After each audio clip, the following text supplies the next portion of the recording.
Bouche à bouche.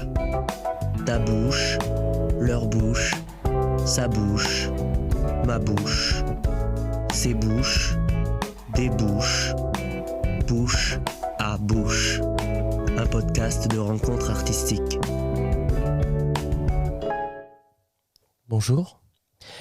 Écoute, je suis très content de te recevoir puisque c'était pas prévu. Je devais avoir un autre invité, mais je tais-toi. Alors, je suis très content, excuse-moi.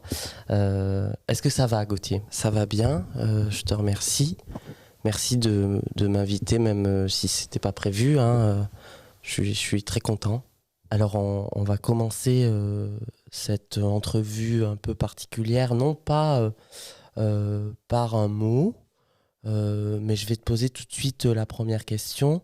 C'est, donc je sais que tu es comédien, en fait interprète, metteur en scène, mais si tu devais choisir une seule de ces professions, entre guillemets, laquelle serait-elle ? Écoute, effectivement, j'ai fait pas mal de choses différentes. J'avoue que je prends du plaisir à toutes les faire. Après, plus le temps passe, plus le jeu et le fait d'être interprète est une chose qui qui me satisfait moins, ou en tout cas dans les conditions de l'amateurisme et tourner pour des étudiants, par exemple. J'ai rien contre les étudiants, mais il arrive que ce soit plus fatigant pour un produit qui n'est pas finalement intéressant et en soi pour le film et même pour moi en tant qu'interprète. Donc j'avoue que j'ai, pour répondre à ta question, si je devais actuellement, mais je pense que ce serait pour aujourd'hui et que ça peut évoluer parce que j'ai encore envie de jouer, mais pour des formes différentes, avec des metteurs en scène et des réalisateurs que je respecte et dont j'aime le travail, mais ce serait la mise en scène principalement, puisque je travaille à la mise en scène d'un spectacle qui s'appelle ABXCD, et c'est là-dedans où je trouve que je fais le plus de sens et je me sens à mon aise et je permets à des gens d'être bien et donc à moi-même. Donc je pense que pour répondre, ce serait la mise en scène principalement. Et donc la mise en scène, pourquoi ? Qu'est-ce que tu ressens de plus que quand tu joues ? Est-ce que c'est une notion de puissance ? Parce qu'on dit souvent que les metteurs en scène sont un peu les dictateurs du plateau. Qu'est-ce que tu ressens, toi, quand tu fais de la mise en scène ? Et est-ce que tu peux nous en dire un peu plus sur ce spectacle que tu prépares ? Je ne crois pas que ce soit une notion de puissance, parce que quand on fait de la mise en scène, en fait, je vais parler pour moi, je ne vais pas parler pour les autres. Mais en tout cas, moi, quand je fais de la mise en scène, je suis très, très, très, très, très conscient que je ne suis rien sans les autres. Et oui, il y a un sentiment de force mais je dirais pas que ce soit de la toute-puissance. Je pense que c'est plus de la chance. Je me sens chanceux quand j'ai des interprètes et que je leur dis peut-être qu'à la fin du spectacle, il faudra vous uriner dessus, et que j'ai la chance d'avoir des gens qui croient tellement dans le propos de l'œuvre que je leur présente et qui se lancent complètement dedans. Ça, il y a une forme, ça fait du bien à l'ego, j'imagine, et ça me fait du bien, mais toujours en ayant conscience que c'est une chance et que sans la lumière, un spectacle n'est pas le même spectacle. Sans les interprètes, un spectacle n'est pas le même spectacle. Et les choses s'imbriquent et bougent. Donc c'est plus finalement du partage et le fait d'être le point névralgique entre plein de sortes de personnes et d'univers. Ça, c'est assez gratifiant. Et pour t'en dire plus, du coup, sur ABXCD, c'est une pièce qui devait être faite, enfin, en tout cas, finie de créer en septembre pour la journée mondiale de prévention du suicide, mais dû à la situation actuelle, au Covid, tout ça. Eh bien, on a dû reporter. Ce sera sûrement début 2021. Et c'est une pièce du coup qui traite en filigrane des êtres seuls. Pour faire le pitch rapide, ce serait 5 amis qui, quoi qu'il arrive, se retrouvent une fois par an pour des retrouvailles annuelles du coup. Et cette année, c'est l'année de tous les changements. Et il va se passer des choses plus ou moins graves. Et en tout cas, on va beaucoup déconstruire cette amitié. C'est très drôle et en fait, c'est une trame de drame. Donc voilà ce que je peux en dire. D'accord, donc le suicide, c'est un sujet qui est pas très vendeur de toute façon, hein. Je pense qu'on a déjà dû te le dire plusieurs fois.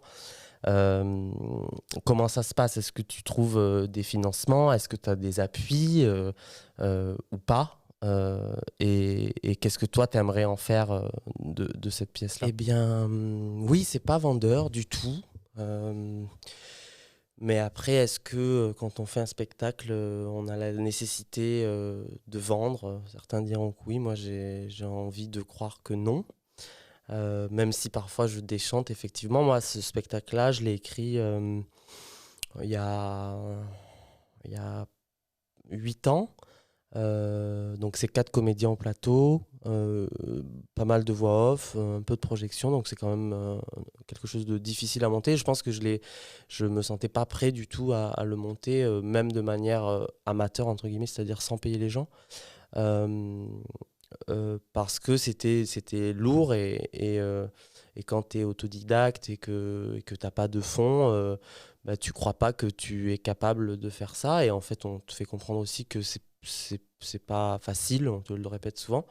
Mais là, actuellement, on le monte, on pourrait dire de manière amateur. Moi, j'ai créé ma compagnie en janvier dernier. Avant, je me faisais prêter des compagnies pour les projets que je faisais. Et donc là, tout le monde est, on peut dire, amateur, parce que personne n'est payé, que les subventions, la première année pour une compagnie, c'est un peu compliqué d'en recevoir, parce qu'il faut, ça prend un peu de temps et tout ça, mais en tout cas, j'y travaille. Et ce spectacle-là, pardon, excuse-moi, ce spectacle-là, c'est la volonté, c'est de faire de la prévention. Alors, pas pendant la pièce, parce que je sais pas, je pense que j'aime pas faire de la prévention pure et dure. Pendant la pièce, c'est le moment émotif et on n'explique pas les choses, on vit. Mais par contre, je compte l'ancrer dans donc soit la journée mondiale des solitudes, qui est, je crois, le 23 janvier, en tout cas la semaine du 23 janvier, ou le 5 février, qui est la journée nationale de prévention du suicide. Et du coup, faire un débat, parce que ces journées-là, on fait... moi, j'y ai déjà participé. Ça se passe au ministère des Solidarités et de la Santé. Et en soi, c'est un colloque avec des gens très très savants qui expliquent leur relation au suicide, leur rôle. C'est un peu une foire aussi aux associations qui font de l'aide aux personnes suicidantes, je crois qu'on dit ça.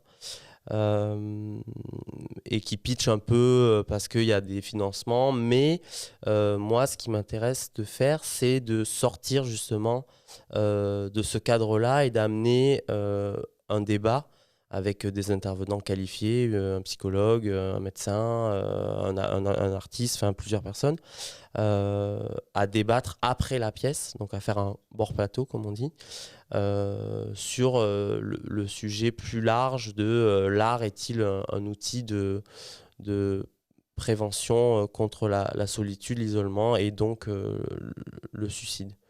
Voilà comment je compte l'ancrer. Ah, très bien. Et du coup, pas d'argent. Donc il n'y a pas de, il y a pas de fond.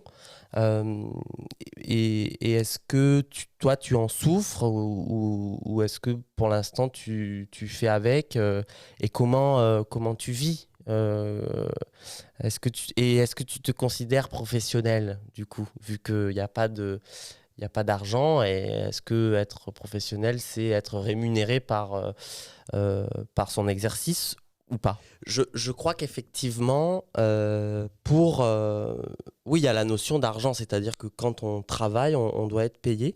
Mais la question, moi, que je pose souvent à mon entourage qui ont des pratiques artistiques, c'est où sont les portes d'entrée, outre les grandes écoles pour les artistes interprètes ou même les metteurs en scène, où sont les portes d'entrée financières euh, pour, ce, pour la création émergente.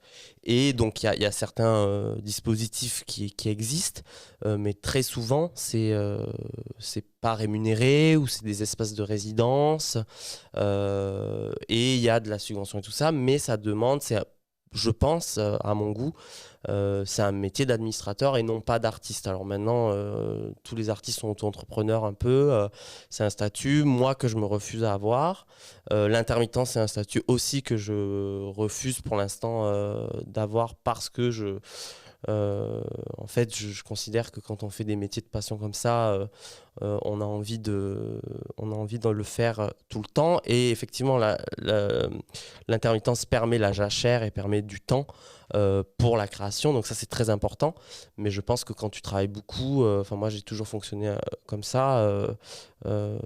J'arrive à gérer mon budget, donc je le fais plutôt bien. Et effectivement, moi, j'ai été barman pendant longtemps et j'ai la chance de toucher mon chômage. Et également, je travaille à la Maison des Métallos, au pôle de l'accueil. Donc, on peut me trouver au bar, ce qui me fait une petite source de revenus et qui me permet de rester actif, même si j'avoue que parfois, quand on fréquente ces lieux-là, en tant qu'artiste émergent, ça peut devenir un peu frustrant quand on voit les énormes budgets alloués à certaines propositions artistiques qui, à mon goût, alors ça reste mon goût, donc c'est pas forcément le goût de tous, mais qui reste très fragile et parfois qui nous resservent une soupe dont ça fait 30 ans qu'un spectacle joue. Alors parfois des spectacles au théâtre de la Huchette par exemple, ils montent La Cantatrice Chauve et c'est mondialement connu et c'est intéressant, mais parfois un spectacle vieillit pas si bien que ça et dans les yeux des spectateurs, des regardants, finalement ceux qui l'ont vu il y a 30 ans sont très heureux de le revoir et ceux qui le voient actuellement, en fait, les codes ont changé. Je pense notamment au spectacle 100, je crois, de Martine Pisani, qui est une artiste avec qui, d'ailleurs, j'ai beaucoup aimé converser. Mais finalement, moi, quand j'ai vu ce spectacle-là, je me suis dit, oui, bon, des acteurs, danseurs qui dansent, parlent plus ou moins, mais sans musique, sans lumière, sur un plateau nu. C'était révolutionnaire à l'époque où elle a créé, mais à l'heure actuelle, est-ce que ça fait sens de regarder ça Enfin, en fait, il faut le contextualiser parce que si tu le regardes comme un spectacle en tant que tel, révolutionnaire, voilà. Donc, je me suis un peu égaré, pardon, hein, excuse-moi, je parle. Non, non, c'est bien, moi, au moins je me repose, hein, c'est bien, je t'écoute parler. Mais quand même, je vais te poser une question. Laisse-moi réfléchir parce que effectivement, j'ai pas préparé l'entrevue. Hein, ça se fait comme ça. Donc, non, c'est très intéressant. Est-ce que tu aurais pas une petite pointe de frustration dans le discours que tu viens de me faire enfin, qu'est-ce que c'est? Comment tu te sens face à justement ces grandes propositions qui ont beaucoup d'argent, est-ce que tu es frustré? Est-ce que tu les envies? Ou est-ce que c'est plutôt des modèles et tu rêves d'en faire partie? Je sais pas. Parfois, c'est de l'énervement. Je dois l'accorder. Je crie parfois. Euh, et j'ai la chance de ne pas être seul, ce qui fait que j'ai quelqu'un à qui crier. Et donc ça fait du bien de se dire je ne suis pas fou et j'ai quelqu'un à qui donner ces observations-là. Mais oui, j'avoue, l'envie d'en faire partie, certainement, et en même temps, il y a une grande crainte. J'ai peur de perdre l'inventivité, la fougue et l'intensité. Si demain je viens à toucher 70 000 € pour une résidence d'un mois. Alors je pense que là actuellement, comme je n'ai pas beaucoup fait de choses euh, avec de l'argent, je pense que ce serait génial. Mais je pense que quand tu l'as tous les mois, ce 70 000 € avec la même équipe, euh, pendant des années, je pense que ça peut être un peu enlissant et un peu macérant d'idées. On a tous ces images du théâtre contemporain où la personne se met nue et crie et fait une fellation sur scène et s'arrache les cheveux et mange de la terre et tout ça en même temps. Si Angelica Lidl me regarde, pardon, mais parce que c'est parfois incroyable, mais des fois on se dit, bah, en fait, qu'est-ce que ça veut dire? Où est le sens? Et est-ce que j'assiste pas là à l'explosion de l'ego d'une personne qui va au bout de sa thérapie face aux gens? Et est-ce que ça a une utilité? Voilà, moi, c'est la vraie crainte que j'ai si demain je viens à toucher beaucoup d'argent. Je serais très très heureux parce que je pourrais payer correctement, plus qu'avec de l'amour et de l'envie et de la passion, les gens avec qui je travaille et qui sont des gens extraordinaires. Euh, mais je pense que j'ai un peu peur quand je vois ce qui se fait pour les personnes qui sont très favorisées. Il y a des exceptions, mais souvent je suis un peu craintif de ça. Donc, bon, pour l'instant, je suis loin d'être aux 70 000 € par mois, donc on verra bien. Mais en tout cas, oui, c'est pas une envie, c'est plus une crainte. Et l'envie, elle est, oui, de rémunérer les gens, puisque c'est un travail et c'est un métier. D'accord, donc pas d'amertume, mais un petit peu de crainte. Est-ce que cette crainte dont tu parles, tu l'as toujours eue ou est-ce qu'elle arrive avec le temps et est-ce que tu fais quelque chose pour la combattre? Et effectivement, comme tu disais que tu étais autodidacte, est-ce que tu penses souffrir euh, du fait d'être autodidacte et d'avoir un peu un manque de légitimité peut-être dans ta démarche euh, ou pas du tout, peut-être que je me trompe. Quand même, je trouve que tu vas un peu fort. Non, non, mais effectivement, oui, je pense que... mais je suis rassuré. Tu vois, quand je te parle, ça revient au même finalement, parce que moi, oui, je pense que je souffre du trouble de l'imposteur et je pense que c'est logique. C'est logique puisque enfin voilà, quand tu fais des choses au début, bah, tu es un imposteur parce que tu as tes rêves, tu as tes envies, mais concrètement, bah, tu inventes. Donc inventer, c'est être un peu un imposteur dans un certain sens. Jouer, c'est inventer, donc c'est un peu être un imposteur aussi. Mais tu vois, quand je te dis les créations qui reçoivent beaucoup d'argent et tout ça, où là aussi, moi j'ai l'impression de voir parfois des grandes impostures. Et quand je vois aussi certaines gestions de théâtre et tout ça, où des gens sont à des endroits, et c'est triste, hein, mais ils sont pas au bon endroit et c'est complètement de l'imposture et de la posture. Il y a beaucoup de, de ch- d'endroits parisiens et de présentations parisiennes qui sont que du blabla, de la posture. Et donc face à ça, je regagne en légitimité. C'est comme ça que je me dis, bah non, mais attends, au moins, ok, t'as pas fait de grandes écoles, ok, mais t'as commencé professionnellement à l'âge de 12 ans, t'as fait des longs métrages, tu as fait des séries, j'ai réalisé mon premier cours. Enfin, tu vois, je me dis, j'ai l'expérience, j'ai pas le blabla formaté. J'essaie de l'acquérir parce que parfois il faut parler comme on le fait là. Il faut expliquer sa démarche et tout ça. Mais j'avoue que je suis dans le faire. Et quand je vois qu'en face, parfois, j'ai des gens qui sont pas du tout dans le faire et qui sont juste dans la présentation d'une brochure, comment tu vas vendre ton spectacle, pitch-moi ton truc en 1 minute, ça me rassure parce que je me dis finalement l'imposture, elle est un peu des deux côtés, donc tout va bien. Oui, je peux comprendre, c'est vrai que parfois on reste un peu bête face à des propositions, on se dit bah mince, soit j'ai pas compris, soit j'ai pas les grilles de lecture. Et d'ailleurs, effectivement, toi qui fais donc également de la performance et tu disais là de la mise en scène, est-ce que parfois quand tu vas voir des spectacles, tu les comprends pas? Parce que moi, ça m'est déjà arrivé, par exemple, tu vois, d'aller voir un spectacle et de me dire, bah dis donc, j'ai pas la grille de lecture.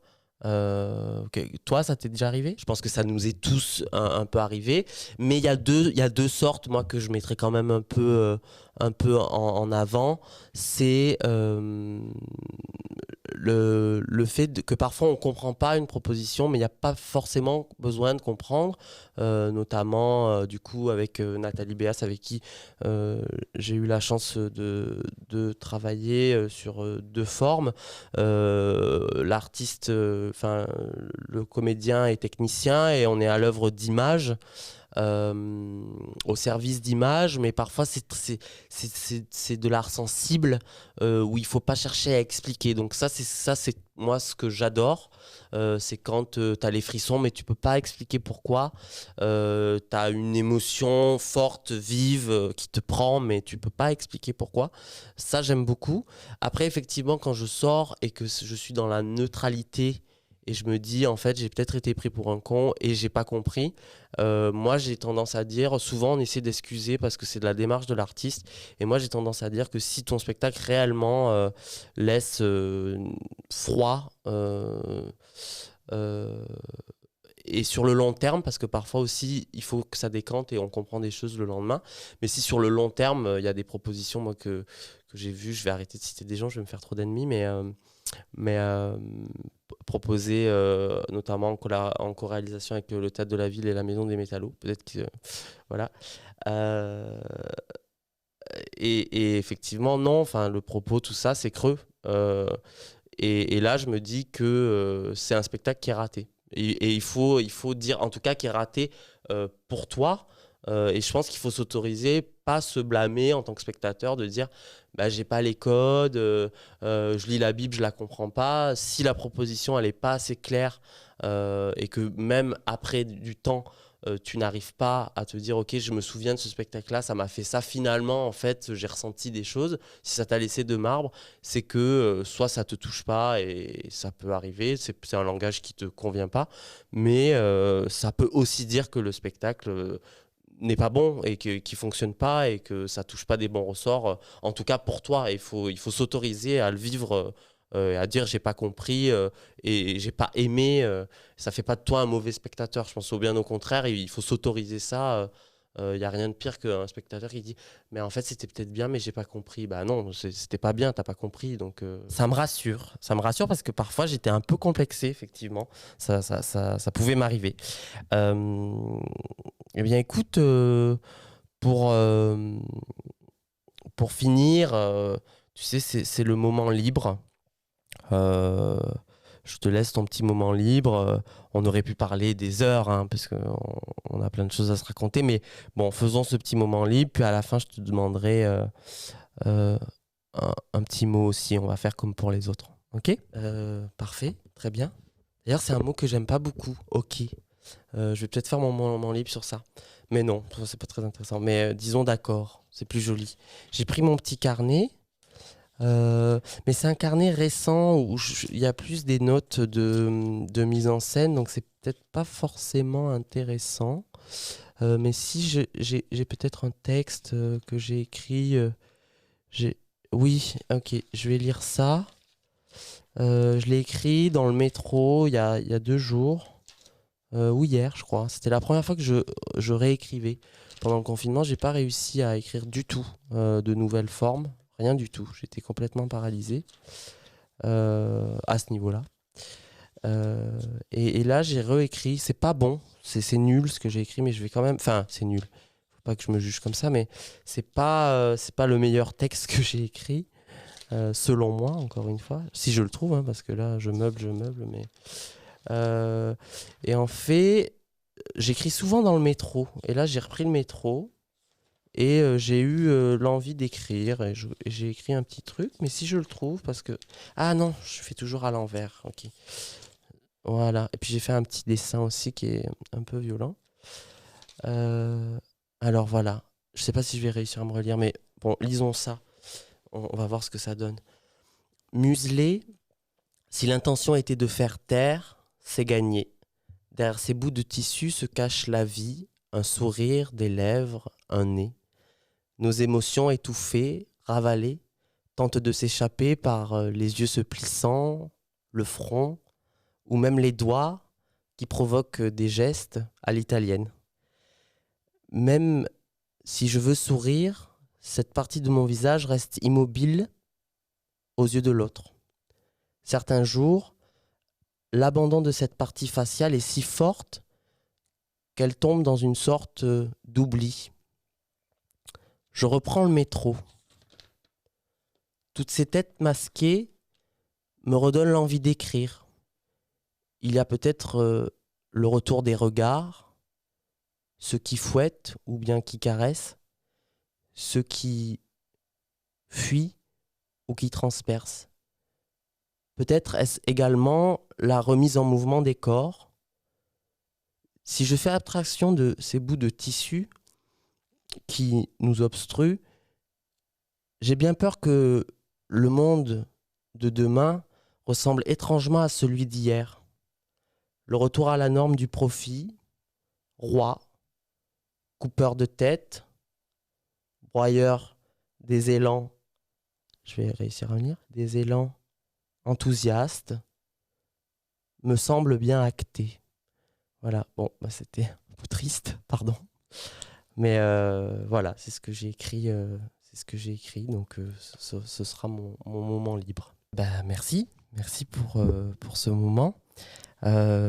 Écoute, j'ai envie de te demander sur une note un peu plus joyeuse, en un mot,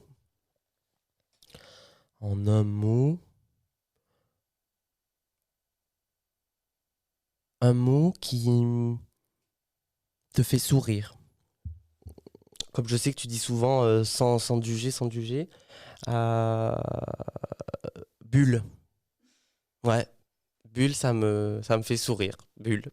Bah écoute, merci pour ce moment, j'ai envie de dire bullaire. Et puis, je te dis à très bientôt.